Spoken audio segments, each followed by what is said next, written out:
Assalamualaikum warahmatullahi wabarakatuh. Nama saya Alfi Hardiansyah.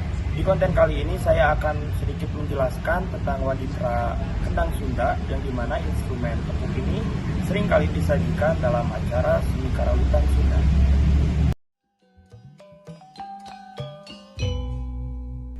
Secara umum, kendang atau gendang adalah alat bunyi-bunyian berupa kayu panjang, bulat, lalu di dalamnya berongga dan pada lubangnya ditutup dengan kulit untuk dipukul. Kendang telah dikenal oleh bangsa Indonesia sejak abad ke-8, bentuknya yang seperti pada relief Candi Borobudur di Magelang, Jawa Tengah. Namun demikian, masyarakat Sunda baru mengenal kendang sekitar tahun 1584 bersamaan dengan masuknya kesenian wayang golek ke Jawa Barat, tepatnya di Cirebon. Pada waktu itu, penggarap kesenian wayang golek dilaksanakan oleh para Warisanga. Sekarang, kendang oleh pemerintah Republik Indonesia telah dijadikan sarana pendidikan seni di berbagai tingkat sekolah, mulai dari tingkat sekolah dasar hingga ke perguruan tinggi. Kendang adalah salah satu waditra yang keberadaannya sangat dominan pada beberapa penyajian perangkat karawitan Sunda, baik dalam karawitan mandiri, karawitan tari, maupun karawitan teater. Kedudukan kendang dalam karawitan mandiri berfungsi untuk menjaga kebutuhan musikal melalui fungsinya sebagai pengatur irama sajian, mengatur tingkatan embat yang disajikan, serta dinamika yang disajikan. Nama-nama bagian kendang ada 4, yaitu ada kulanter, yang dimana hanya dibunyikan wangkis muka bagian atasnya saja yang berdiameter lebih kecil, disebut kutiplak, atau lazim pula disebut keplak.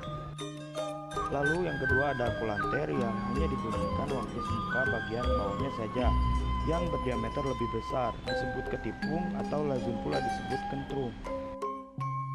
Lalu yang ketiga ada wangkis atau muka kendang bagian atas disebut kumpiang atau kemprang, lazim pula disebut congo. Lalu yang keempat ada wangkis atau muka kendang bagian bawah yang biasa disebut dengan gedung.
Jadi pada kesimpulannya, kendang telah dikenal oleh bangsa Indonesia sejak abad ke-8.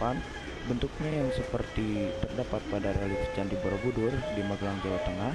Kedudukan kendang dalam karawitan mandiri berfungsi untuk menjaga keutuhan musikal melalui fungsinya sebagai pengatur irama sajian, mengatur tingkatan embat yang disajikan, serta dinamika yang disajikan. Baik teman-teman, sekian penjelasan mengenai Wadikra Kendang Sunda. Mohon maaf apabila ada tutur kata dalam penyampaian atau bagian-bagian yang terlewat. Terima kasih yang sudah menonton dan jangan lupa subscribe. Wassalamualaikum warahmatullahi wabarakatuh.